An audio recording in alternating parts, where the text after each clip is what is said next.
जगत पालनहार है माँ, मुक्ति का द्वार है माँ, भक्ति का आधार है माँ,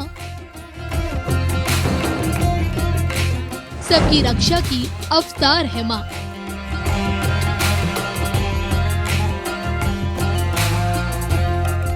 राशि अनुसार अगर शक्ति की भक्ति से पाना है वरदान तो देखिए सिर्फ धर्म ज्ञान।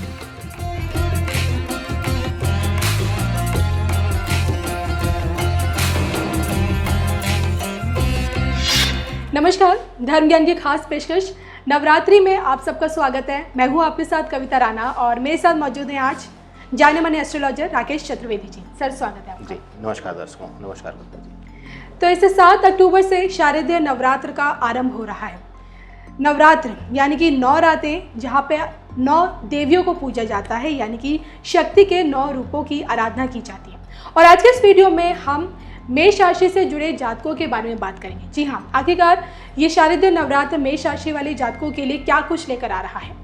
नव दुर्गा में से 9 रूपों में से कौन सा रूप आप लोगों के लिए अत्यंत ही लाभकारी माना जाता है और किस प्रकार इस नवरात्रि आप लोग शक्ति को प्रसन्न कर सकते हैं, तमाम पहलुओं पर बात करेंगे। लेकिन आइए सबसे पहले आचार्य जी से जानने की कोशिश करते हैं कि इस नवरात्रि घट स्थापना का मुहूर्त क्या कहता है और ग्रह नक्षत्र, जी हाँ, मेष राशि के ग्रह नक्षत्र इस नवरात्रि क्या कुछ संकेत दे रहे हैं, बताइए आचार्य जी।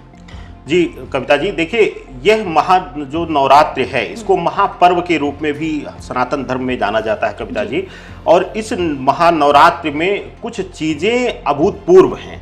मतलब यह शायद बहुत समय बाद ऐसी घटित होती है। हालांकि मैं इन शब्दों से बोलने से परहेज करता हूं कि 25 साल 100 साल बाद, लेकिन यह समय जो इस बार नवरात्र का आ रहा है, प्रतिपदा तिथि पे आ रही है मुहूर्त, यह काफ़ी समय बाद, यह अनुमानतः है ज्योतिष शास्त्र के अनुसार कि 15 से 20 साल बाद ऐसा समय आ रहा है। उसका कारण है प्रतिपदा तिथि का चित्रा नक्षत्र में शुरुआत होना। अगर हम देखें तो यह सबसे दूषित मुहूर्त लिया जाता है घट स्थापना के लिए और शुरुआत के लिए। इस बार दिवस जो है शुरुआत का, जैसे कि आप जानती हैं कि महादुर्गा के लिए कहा गया है तिथि वाइज वह सवारी से आती हैं और उससे शुभ अशुभ परिणाम लिए जाते हैं। इस बार जो तिथि आ रही है वह गुरुवार की तिथि आ रही है, प्रतिपदा तिथि, लेकिन यह डोली की सवारी का दिन है। लेकिन इसके साथ ही यह जो चित्रा नक्षत्र में जो योग बन रहा है यह अशुभता की तरफ इशारा कर रहा है।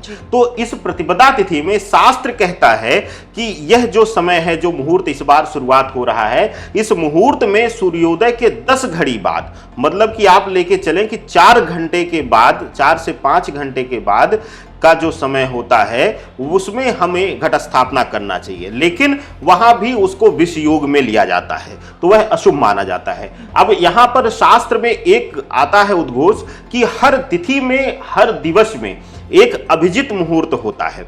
अभिजित मुहूर्त में अशुद्ध योग भी है, अगर कोई विष योग भी है तो वह उस मुहूर्त में घट स्थापना या पूजन संकल्प लिया जा सकता है। तो पहली बात है कि 7 अक्टूबर को जो नवरात्र स्टार्ट हो रहे हैं, जो प्रारंभ हो रहे हैं, माँ दुर्गा के 9 दिन प्रारंभ हो रहे हैं। पहला तो तिथि की कमी आ जा रही है, एक तिथि कम हो जा रही है।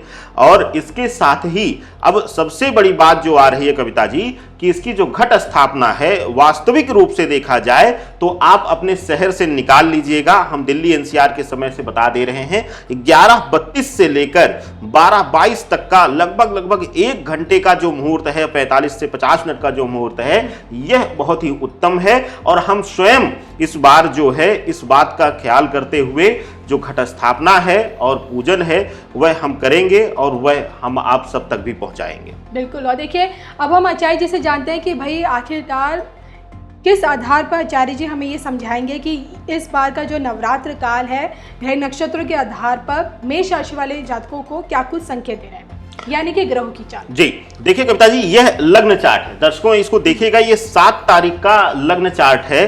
अब लग्न चार्ट हमने क्यों लिया है, क्योंकि लग्न चार्ट से अब हमारे लिए हर राशि के लिए बताने के में आसानी होगी जी। और लग्न चार्ट के अनुसार अब हम शुरू करेंगे, लेकिन यहाँ पर चंद्र भी हम चाल जो है प्रतिदिवस के लिए हम लेंगे। और उसमें जो सबसे पहली राशि हम स्टार्ट कर रहे हैं वह है मेष राशि, जो है राशि चक्र की प्रथम राशि और यहाँ लग्न चार्ट में यह छठा घर आ रहा है उस दिन की।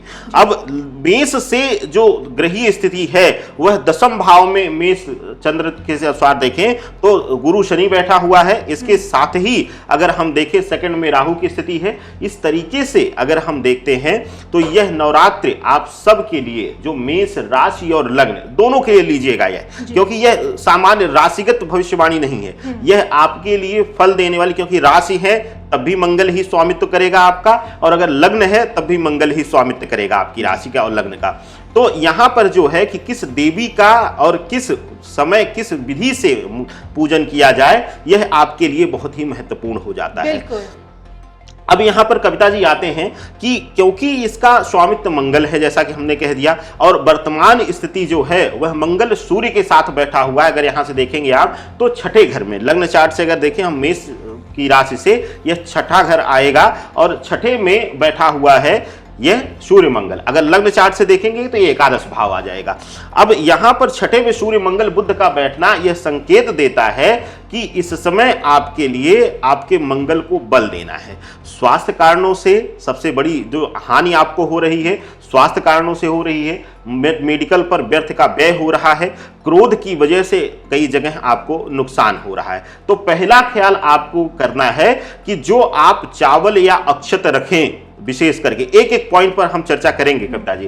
पहला जो अक्षत आप रखें उसको लाल या लाल चंदन या केसर से रंग ले। केसर में हल्का लालिमा लिए होता है, पीलापन जो होता है वह लालिमा लिए होता है, तो यहां पर एक फायदा हो जाएगा।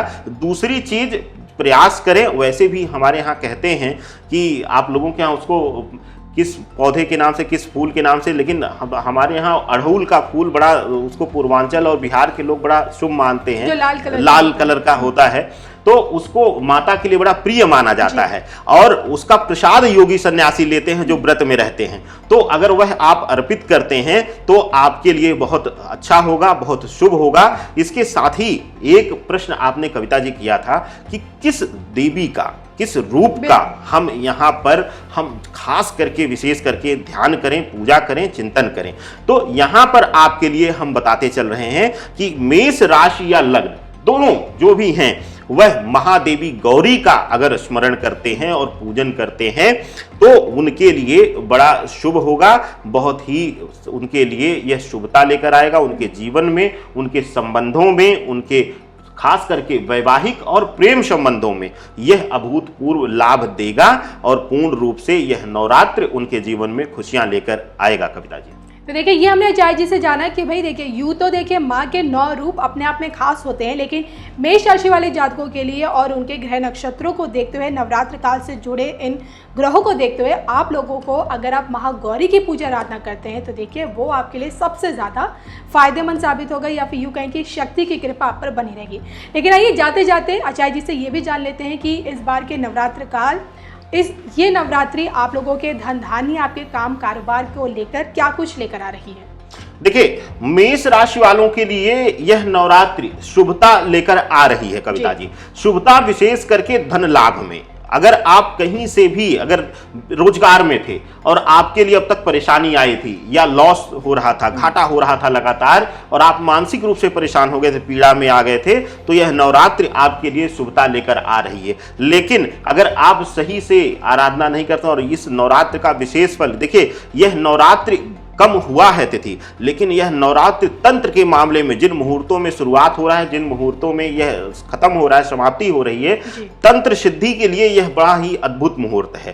तो यहाँ पर अगर आप माँ दुर्गा को किसी रूप में सच्चे हृदय से अगर पूजा करते हैं आप और उनका भजन करते हैं, कीर्तन करते हैं, तो भी माँ की कृपा आप पर पूर्ण रूप से रहेगी और आपके जीवन में संबंधों की पीड़ा दूर होगी विशेष करके और धन धान्य से आप परिपूर्ण होंगे। यहाँ पर एक विशेष बात आपको देकर चलें कि अगर आपकी मेष राशि या लग्न है कविता जी, तो आप एक विशेष मंत्र का जाप करें और यह मंत्र नियमतः रोज आप करें पूजा के समय या संध्या बेला में बैठ जाएं आप अपने पूजा घर के सामने या कहीं भी आप शुद्ध रूप में बैठ जाएं और आंख बंद करके ओम महादेव्ये महागौरी नमः यह मंत्र आप लेकर चलें। यह महागौरी का महामंत्र है और यह शिव और शक्ति दोनों को हम बार बार कहते हैं।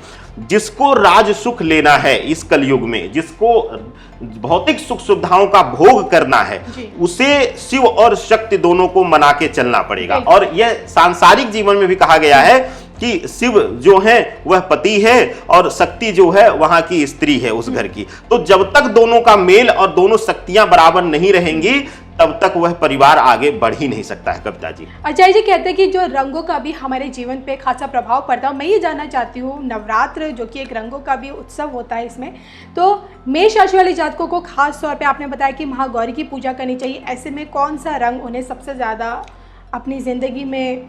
देखिए, महादेवी गौरी के लिए बहुत ही शुभ रहा है श्वेत पुष्प, लेकिन यहाँ पर मंगल को भी बल देना है और शिव और शक्ति दोनों को बल देना है। तो दोनों का प्रिय जो है वह लाल है, और लाल रंग के, क्योंकि लाल चंदन शिव को भी पसंद है, माँ दुर्गा महादेवी गौरी को भी पसंद है। तो दोनों का भाई जाहिर सी बात है कि अगर जो शिव को पसंद है वो महागौरी को पसंद होगा ही होगा। तो वहां पर आपके लिए लाल रंग की शुभता आ जाएगी। उसके अन्यत्र अगर आप हैं तो अगर आप बैठना चाहें, जप के लिए बैठना चाहें, तो आप पीले या श्वेत वस्त्रों का भी प्रयोग कर सकते हैं। श्वेत वस्त्र कहा जाता है कि जो सुहागन स्त्रियां हैं, यहां पर एक प्रश्न आता है कि वह हां नहीं डालना चाहिए, तो उनके लिए एक आता है कि वह अगर श्वेत वस्त्र में जाप करना चाह रही हैं तो हल्दी उस वस्त्र में लगा लें, हल्दी का हल्का सा स्पर्श कर लें। हल्दी जब लग जाती है तो वह वस्त्र अपने आप में शुभ हो जाता है। अब वो चाहे श्वेत हो चाहे काला हो, वह अपने आप में शुद्ध हो गया। हल्दी कुमकुम जो है वह अपने आप में एक महान चीज है, और वह देवी देवताओं के पैरों से लेकर और मस्तक तक विराजमान होता है। तो उससे आपके जीवन में परिपूर्णता पूर्ण रूप से आएगी। कविता जी, तो चलिए, ये आज हमने आचार्य जी से जाना है कि किस प्रकार से इस नवरात्रि दुर्गा के 9 रूपों में से कौन सा रूप आपके लिए अत्यंत कल्याणकारी है, और इसके साथ ही साथ ये नवरात्र आप लोगों के लिए क्या कुछ लेकर आ रहे हैं। अब यहाँ मैं अपने दर्शकों को बता दूं, अगर आप अपनी ज़िंदगी में कुछ संकटों को झेल रहे हैं, आपकी ज़िंदगी में कई परेशानियां हैं और उनके निवारण के लिए आप अपने घर में, ऑफिस में अनुष्ठान कराना चाहते हैं शक्ति का, तो इसके लिए आप राकेश चतुर्वेदी जी से संपर्क कर सकते हैं। स्क्रीन पर दिख रहे इस नंबर से आप इनसे सीधा कांटेक्ट कीजिएगा। चलिए, इसी के साथ हम दोनों को दीजिए नमस्कार। जय माता दी। जय माता।